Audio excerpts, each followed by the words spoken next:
Hello friend, welcome to the channel solution. आज हम बात करने वाले हैं एंटी मलेरियल ड्रग के स्पेसिफिक ऑब्जेक्टिव और उनके यूज के बारे में। यानी कि जिन एंटी मलेरियल ड्रग का क्लासिफिकेशन हमने पिछले पार्ट में देखा, उनका यूज कहां, कैसे, किस कंडीशंस में प्रोटोजोआ के इन्फेक्शन को कंट्रोल करने के लिए या पूरी तरह से इरेडिकेट करने के लिए यूज करेंगे।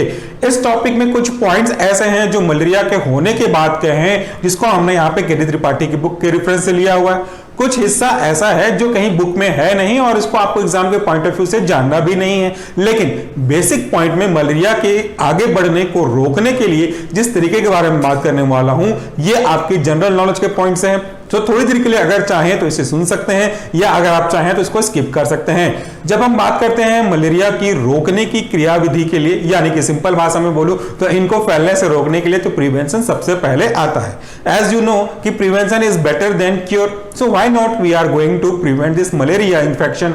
इसको होने के बाद ठीक करने से तो प्रॉब्लम ठीक होगी, लेकिन तकलीफ भी मिल चुका होगा। तो इससे अच्छा उपाय तो यही है कि हम मलेरिया के होने के प्रोसेस को ही किसी तरीके से रोक दें।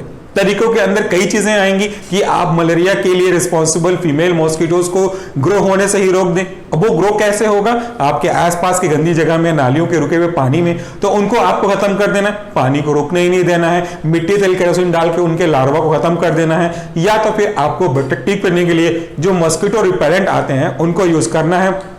अगर हम बात करते हैं मॉस्किटो रिपेलेंट की, तो बहुत कॉमनली हम ये चीजें यूज करते हैं। इन सब के पीछे का लॉजिक भी हम समझना है, क्योंकि हम बात कर रहे हैं ऑब्जेक्टिव की। तो ऑब्जेक्टिव तो हमारा क्लियर है कि आप मलेरिया को रोकना चाहते हैं। सो prevention is the first step for its treatment. ये जो कॉइल है, ये दो अलग अलग तरह के हैं आपके पास। ये एक मॉस्किटो रिपेलेंट कॉइल है और एक ये इंसेंस स्टिक है। इसका जो मेन कॉन्स्टिट्यूएंट है वो सिट्रोलेला है। तो इसको आप जानते हैं कि मॉस्किटो को रिपेल करता है। ये थोड़ा सा हम ह्यूमन को भी ज्यादा तकलीफ नहीं देता एज कम्पेयर टू जिसके मैंने आपसे कहा था कि जब हम मच्छर को भगाने के लिए अगरबत्तियां जलाते हैं तो इनके फ्यूम से, दोनों में डिफरेंस नजर आएगा आपको। इनके फ्यूम से मच्छर अपने आप को कंफर्टेबल फील नहीं करते। इनमें केमिकल्स ऐसे रखे हुए होते हैं कि मच्छर इससे अपने आप को कंफर्टेबल जोन से बाहर करना चाहता है, और इसीलिए ये चीजों को वहां पर सर्वाइव नहीं कर सकते। तो ये इन दोनों को यूज करके हम अपने आप को मच्छर के बाइट से प्रिवेंट कर सकते हैं। इनके अलावा भी कई और तरीके हैं जो मैं कंपेयर करना चाहूंगा आपके साथ। ये एक सिंपल सा इंसेंस स्टिक और ये आपका फास्ट कार्ड, इनकी एक्टिविटी बड़ी अलग अलग है।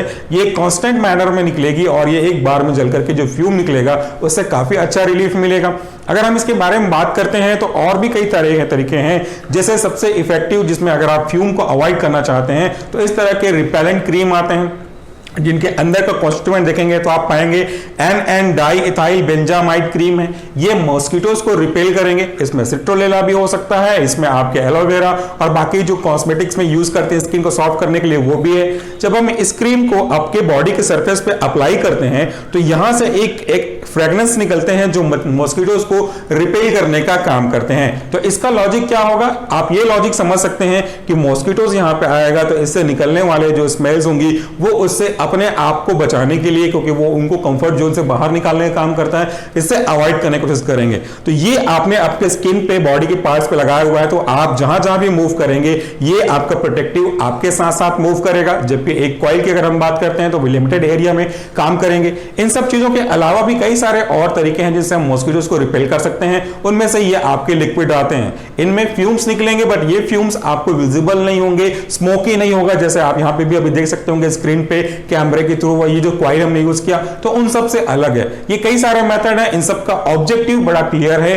और यूज बड़ा क्लियर है कि आपको मॉस्किटोज के बाइट से होने वाले कंडीशंस को रोकना है। क्योंकि जब मॉस्किटो आपको बाइट करेगा तभी वो अपने स्पोरोजोइड को आपके ब्लड के थ्रू लिवर तक और लिवर के थ्रू एरिथ्रोसाइट तक पहुंचाएगा। सो अगर हम किसी तरीके से मॉस्किटोज की बाइट को ही प्रिवेंट कर दें, आगे का साइकिल तो वहीं पर रुक जाएगा। ये था ये वाले ट्रीटमेंट। अब हम लॉजिकली इस व्हाइट बोर्ड पे आते हैं कि देखते हैं इसके तरीके कौन कौन से हैं और अदर प्रोफाइलैक्टिक यूज के स्ट्रेटजी क्या है, ऑब्जेक्टिव क्या है।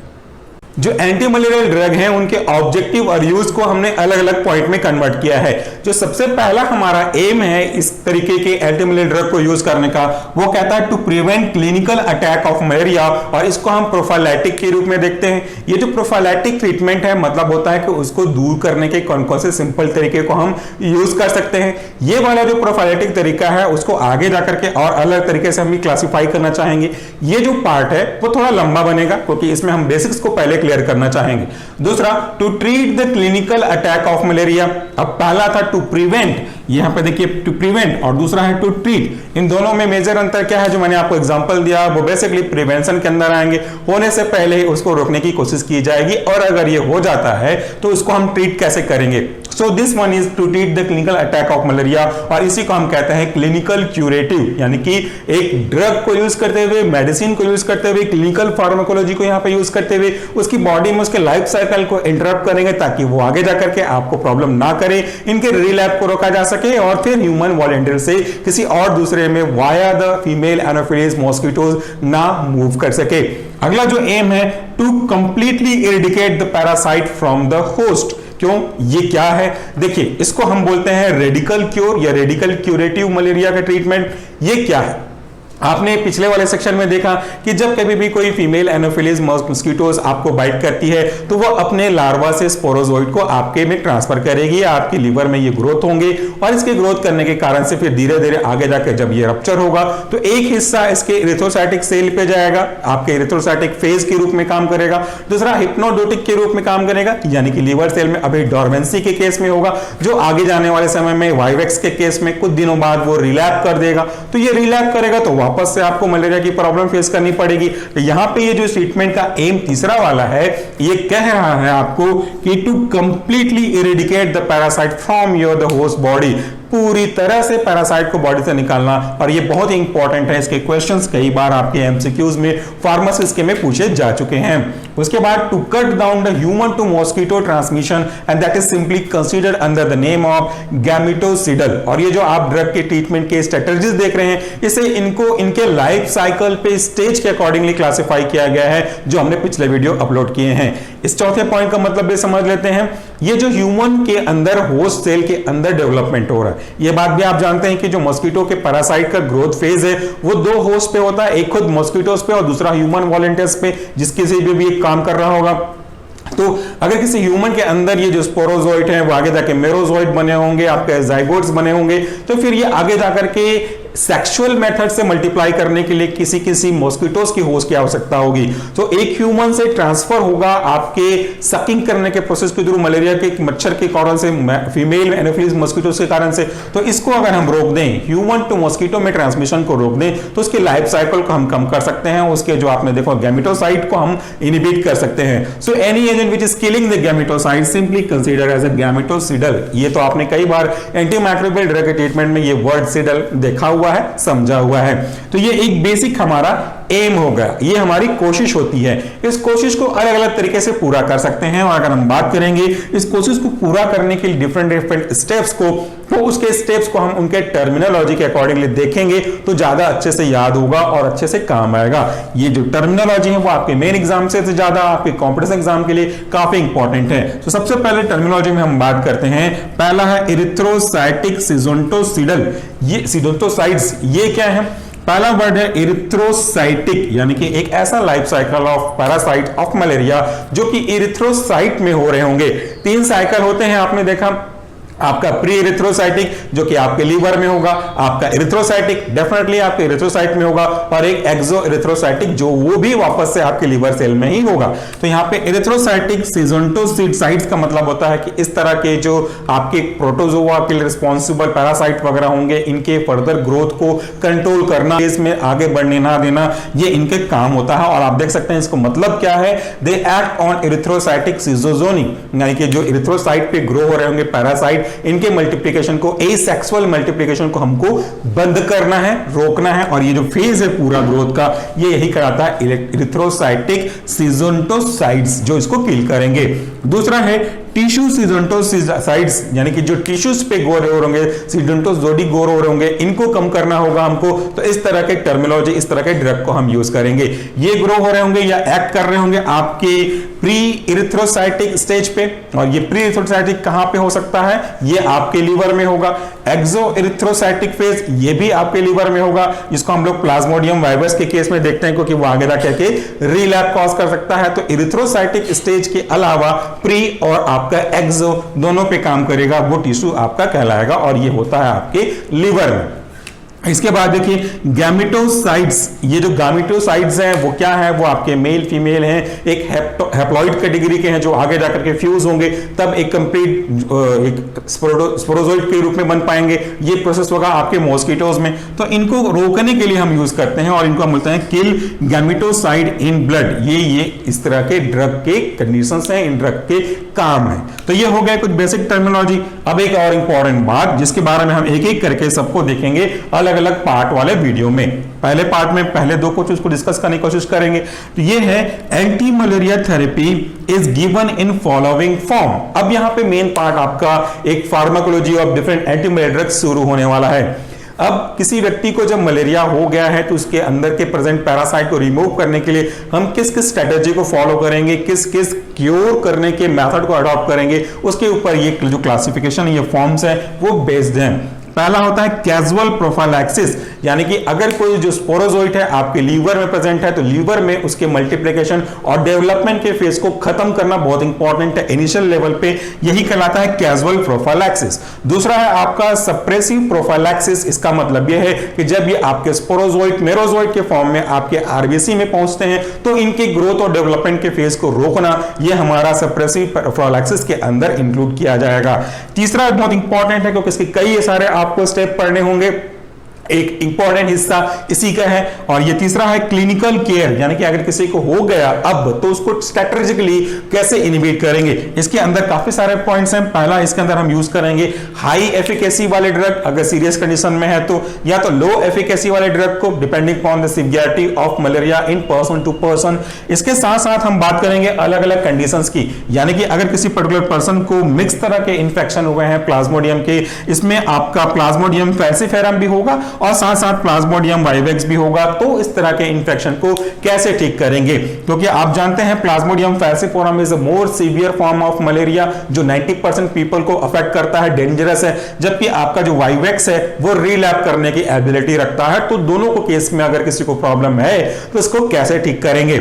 उसके बाद जो प्लाज्मोडियम फैल्सिफेरम है वो अगर इंफेक्शन किसी वुमेन को प्रेगनेंसी के समय हो गई तो उसको कैसे ठीक करेंगे, और साइमल्टेनियसली या अलग से अगर बात करें तो ये जो आपका प्लाज्मोडियम वाइवेक्स का इंफेक्शन प्रेगनेंसी के केस में हुआ है तब उसके लिए कौन से ट्रीटमेंट के स्ट्रेटेजी फॉलो करेंगे, ये उस पर डिपेंड करेगा।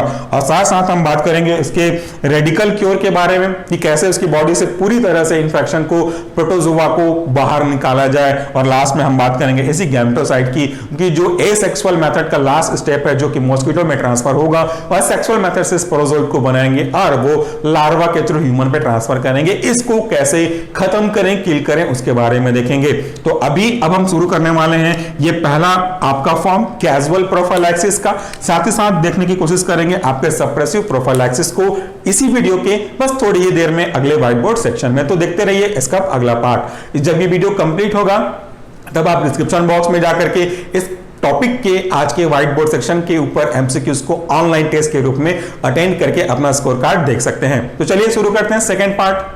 तो चलिए इस वाले व्हाइट बोर्ड सेक्शन में हम बात कर लेते हैं आपके different forms of anti malaria drug के थेरेपी के बारे में। यहां पे 5 थेरेपी हमको डिस्कस करनी है। इस वाले सेक्शन में हम 2 थेरेपी यूज करेंगे, बाकी के बचे हुए 3 थेरेपी अगले पार्ट में आपके लिए आएगा। तो जो इस 2 थेरेपी में से पहला और इंपॉर्टेंट थेरेपी है वह है कैजुअल प्रोफाइलैक्सिस, यानी कि आपके मॉस्किटो जो कि फीमेल एनोफिलिस मॉस्किटो हैं अपने साथ जो स्पोरोजोइट्स लेकर के आ रहे हैं और इनको आपके ब्लड के थ्रू आपके लीवर में मूव कराएंगे और लीवर में इनका मल्टीप्लिकेशन और डेवलपमेंट होगा, और इसके कारण से ये जो मैच्योर होते जाएंगे लीवर का सेल बस्ट होगा, उसके बाद ये मेरोजोइट के फॉर्म में आपके ब्लड में मूव करेंगे और इरिथ्रोसाइटिक स्टेज को या स्केल को या फेज को स्टार्ट करेंगे। हमको इनको इसी पहले स्टेप पे रोकना है और इसी के अंदर हम डिस्कस करेंगे कैजुअल प्रोफाइलैक्सिस के अंदर। हमारा टारगेट ये होता है कि इनिशियल लेवल पे एज मच एज पॉसिबल इस तरह के प्रोटोजोआ के फैलने के, डेवलपमेंट होने के प्रोसेस को कम कर सकें। इसके अंदर अगर आप देखेंगे इसके मेथोडोलॉजी को, एम को, तो these are to target pre-erythrocytic phase that is taking place in liver, और इसको टारगेट करने की वजह से हमको क्या अचीव होगा या क्या अचीव करना हमारा एम है, to achieve the inhibition of cause and infection for malaria. दोबारा से थोड़ा सा रिवाइज करने की आवश्यकता होगी। पहला जो फेज होता है जिसको हम लोग बोल सकते हैं प्री इरिथ्रोसाइटिक फेज या प्री इरिथ्रोसाइटिक साइकिल, यानी कि प्री मतलब पहले, इरिथ्रोसाइटिक मतलब आपके आरबीसी में। तो आरबीसी के पहले का जो फेज है वो कहां हो रहा है, वो हो रहा है आपके लीवर में। तो इस तरह के फेज में आपके कैजुअल प्रोफाइलैक्सिस में लीवर के अंदर मल्टीप्लाई कर रहे डेवलप हो रहा स्पोरोजोइड को हमको कम करना होता है। और इसके अंदर जो हम लोग बेसिकली कुछ ड्रग यूज करते हैं उनमें एक इंपॉर्टेंट ड्रग है प्राइमाक्विन, और इसको आपने क्लासिफिकेशन में देखा भी है। अगर आप थोड़ा सा रिवाइज करना चाहते हैं कि कौन से केमिकल नेचर के अकॉर्डिंगली और कौन से स्टेज के अकॉर्डिंगली हम एंटीमलेरिया ड्रग को यूज करते हैं, तो चलिए एक बार तुरंत हम उसको 5 सेकंड में देख के वापस आते हैं।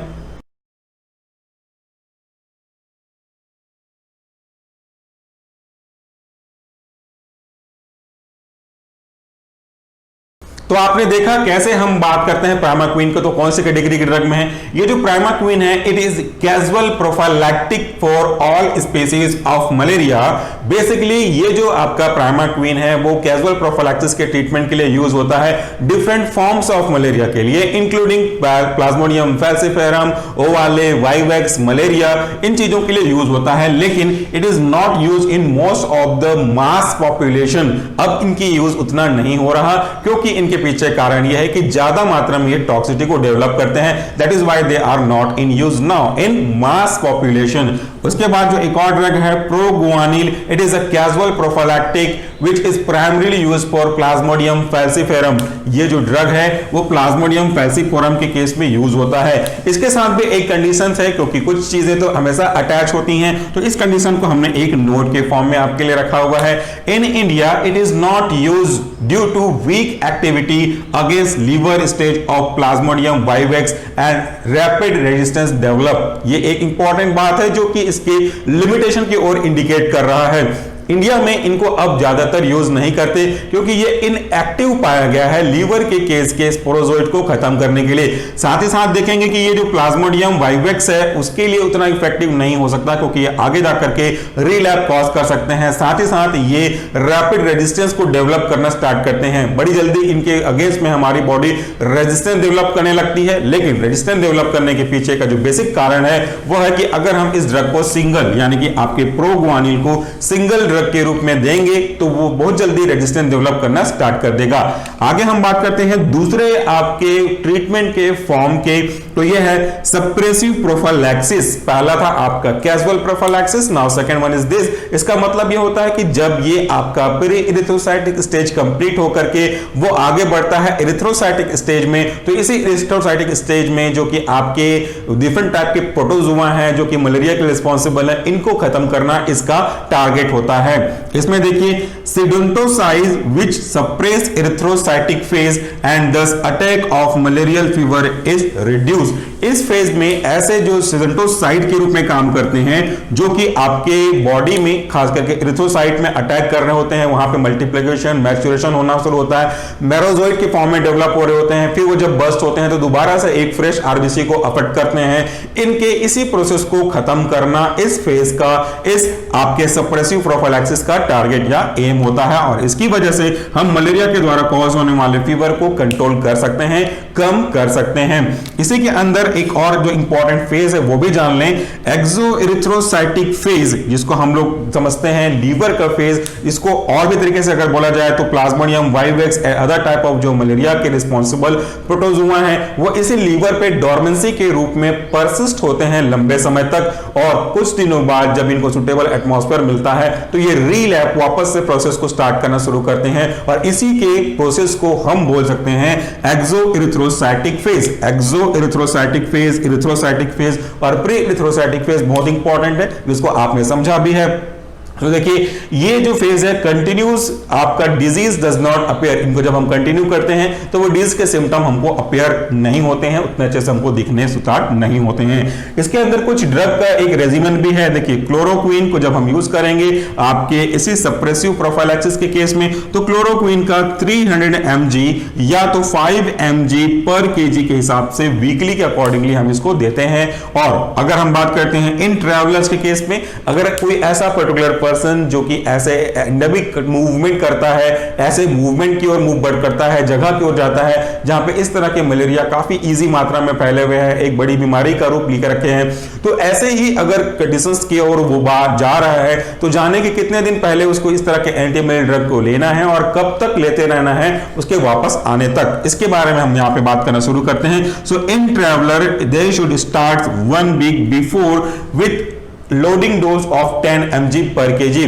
तो जो कोई भी कहीं ऐसी जगह जा रहा हो जहां पे मलेरिया की काफी संभावना है तो उसको जाने से 1 वीक पहले लेना चाहिए और लोडिंग डोज उसको हम 10 mg पर केजी के हिसाब से देंगे। लोडिंग डोज कहने का मतलब होता है वो इनिशियल डोज जो कि स्टार्ट करने के लिए उसकी थेरेप्यूटिक एक्टिविटी के लिए रिस्पॉन्सिबल होती है, और इन जनरल ये थेरेप्यूटिक डोज से थोड़ा ज्यादा होता है, जिसको आप समझ भी सकते हैं, जो कि किसी चीज की एक्टिविटी को करने में थोड़ा शुरू में सपोर्ट करे, that is simply consider as a loading dose. आप फार्मेसी डिक्शनरी में इसके बारे में भी सर्च कर सकते हैं। और आगे देखें, और कब तक कंटिन्यू करना चाहिए, continue 1 month after returning from the endemic area. ऐसे एरिया में जहां पे इसका प्रकोप हो वहां से वापस आने के 1 महीने बाद तक उसको इस तरह के जो ड्रग का रेजिमेन है आपके क्लोरोक्विन का, इसको फॉलो करना होगा। उसके बाद देखिए इंटरमिटेंट ट्रीटमेंट इन प्रेगनेंसी। अगर किसी महिला को प्रेगनेंसी के समय इस तरह के मलेरिया का इन्फेक्शन हुआ है तो उसको कौन से ड्रग को कैसे और किस कंडीशंस में कब कब किस किस ट्राइमेस्टर तक देना है, ये भी इंपॉर्टेंट है। देखिए in form of single dose, 1 dose के रूप में हमको देना होगा, और उस ड्रग के रूप में कौन कौन सा है, पायरीमेथामीन, और इस पायरीमेथामीन का 75 mg, और इसके साथ साथ जो सल्फाडॉक्सिम है इसका 150 mg हमको देना होगा। कब कब देना होगा, each in second and third trimester, second trimester में और थर्ड ट्राइमेस्टर में। यानी कि प्रेगनेंसी 9 मंथ की होती है, इसको अगर हम 3-3 महीने के ट्राइमेस्टर में बांटे तो 3 ट्राइमेस्टर हमारे पास होंगे, तो आपको इसको सेकेंड ट्राइमेस्टर और थर्ड ट्राइमेस्टर में हमको देना होगा। और ये जो आपका ड्रग रेजिमेन है वो गैप नहीं होना चाहिए, और इन केस अगर गैप होता है और वो गैप अगर 1 महीने से ज्यादा होता है तो हमको इसको अलाउ नहीं करना चाहिए, भाई सावधानी रखनी चाहिए कि वो गैप ना हो। यहां पे लिखा हुआ है gap should not be more than 1 month according to WHO treatment guideline. तो इसका ख्याल रखें कि रेजिमेन के बीच में इस ड्रग को लेते ही रहना चाहिए under the guidance of supervision. फिर हम देखें तो doxycycline 100 mg daily for 1 day before the travelling and till 4 week after returning from the endemic conditions. ऐसे जगह में वापस आने के बाद, जाने से पहले इन रेजिमेन को भी फॉलो करना चाहिए। तो आज के इस वाले सेक्शन में हमने 2 व्हाइट बोर्ड को यूज करते हुए देखा कि हमारा ऑब्जेक्टिव, हमारा एम क्या होना चाहिए, और ट्रीटमेंट के डिफरेंट फॉर्म क्या होने चाहिए थेरेपी के। उसमें से 2 इनिशियल फॉर्म को हमने देखा, बाकी के बचे 3 फॉर्म को हम अगले वीडियो में कवर करने की कोशिश करेंगे। सो फ्रेंड, आज के इस दोनों व्हाइट बोर्ड सेक्शन का अगर रेफरेंस देखेंगे तो यह है केडी त्रिपाठी का लेटेस्ट यानी कि 8th एडिशन। अब इसके बाद आप डिस्क्रिप्शन बॉक्स में जाकर के ऑनलाइन टेस्ट का लिंक को क्लिक कर सकते हैं और आप अपने आप को चेक कर सकते हैं कि आपने फर्स्ट पार्ट, सेकंड पार्ट के व्हाइट बोर्ड से कितना एक्सेप्ट किया, कितना आपने उसको ग्रास्प किया। इसी के साथ thank you very much for watching this video. नमस्कार।